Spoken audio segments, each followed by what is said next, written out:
दोस्तों भोजपुरिया यूट्यूबर महेश पांडे के ऊपर आरोही सिंह, जो आपको ये दिखाई दे रही है वीडियो में, इन्हीं का नाम है आरोही सिंह। इन्होंने कर दिया है केस, एफआईआर कर दिया है महेश पांडे के ऊपर। और इन्होंने अपने एफआईआर में लिखवाया है कि इंटरव्यू के बहाने महेश पांडे मेरे को होटल में बुलाते हैं, दारू पिलाते हैं, फिर उसके बाद बोलते हैं कि इंटरव्यू बेड पे होगा। यानी कि आरोही सिंह के कहने का मतलब साफ साफ ये है कि महेश पांडे के द्वारा मेरा रेप करने का कोशिश किया गया है। दोस्तों इस बात में कितनी सच्चाई है ये मेरे को नहीं पता, क्योंकि मैं देखने नहीं गया था, लेकिन जो बोला जा रहा है उसके आधार पे मैं ये कह सकता हूँ कि अगर ये बात सच है तो महेश पांडे को बहुत बड़ी सजा मिल सकती है दोस्तों। और महेश पांडे बहुत ज़्यादा मुसीबत में फंस सकते हैं।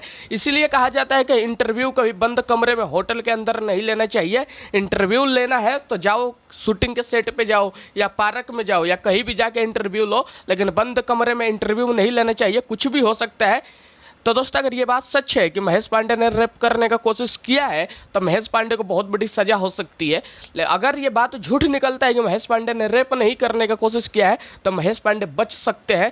आगे देखते हैं क्या होता है दोस्तों। लेकिन जिस हिसाब से एफआईआर करवाया गया है तो महेश पांडे को लग रहा है कि 2-3 सालों का सजा हो सकती है अगर ये बात सही निकल गया तो, क्योंकि रेप का केस बहुत ज़्यादा हार्ड केस होता है। दोस्तों आप लोगों को क्या लगता है, कमेंट करके बताओ।